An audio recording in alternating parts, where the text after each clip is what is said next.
Chueda badaniki, dekana pataniki, kadara bichari hani.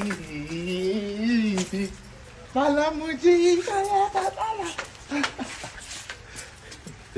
इस video में आपने साफ साफ देखा कि एक विदेशी क्रिएटर ने अपने इंस्टाग्राम पे खेसारी लाल यादव के गाने को गाते हुए किस तरह से रील वीडियो बनाया है। जरूर चिन्ह रहे हो, अगर इंस्टाग्राम पे आप शॉर्ट वीडियो देख रहे होंगे तो जरूर देख रहे होंगे। इसका नाम है कीली पॉला और आप जानते होंगे कि हिंदी से लेकर भोजपुरी पे बहुत सारे वीडियो बनाते रहते हैं। ऐसा नहीं है कि भोजपुरी में पहली बार आप सब वीडियो देख रहे होंगे, लेकिन ये आप जरूर नोटिस कर रहे होंगे कि पहली बार गाते हुए, जी हाँ गाते हुए, वो भी इतना अच्छा लग रहा है कि नहीं लग रहा है कि विदेशी ये गा रहा है। ये जो खेसारी लाल यादव को सॉन्ग के गाते हुए नजर आप सभी को दिख रहा होगा। आपको बतला दूं कि ये खेसारी लाल यादव का मूवी का सॉन्ग डोली सजा के रखना रिलीज हुआ था, जो कि बहुत ही सुपर हिट साबित हुआ। का अगर आप रील वीडियो देखते होंगे तो एक बात को नोटिस आप जरूर कर रहे होंगे कि ऐसा लगता ही नहीं है कि कोई हमारे भारत देश का रहने वाला है, क्रिएटर नहीं है, लगता है कि यहीं का रहने वाला है। मतलब कि अपना लिपसिंग इस तरह से करता है, इस तरह से वीडियो में हिंदी के गाने में, भोजपुरी के गाने में लिपसिंग करता है कि लगता है कि जिस तरह से अच्छी तरह से हिंदी बोलने आता हो। बार क्लिप पॉल ने हिंदी गाने पे रील वीडियो बनाना स्टार्ट किया था तो ज्यादा व्यू नहीं आ रहा था, लेकिन भोजपुरी में जब से ट्राई किया है, जब से चालू किया है, तब से ज्यादा रील वीडियो पे व्यू ज्यादा भोजपुरी में ही आता है। इस बारे में आपको क्या कहना है और यह वीडियो आप सभी को देखकर कैसा लगा नीचे कमेंट में हमें बता सकते हैं। इस वीडियो को एक लाइक करें, लोगों तक ज्यादा शेयर करें ताकि पहुंच। चैनल पे नए हैं, वीडियो को पहली बार देख रहे हैं तो इस चैनल को भी सब्सक्राइब जरूर कर ले।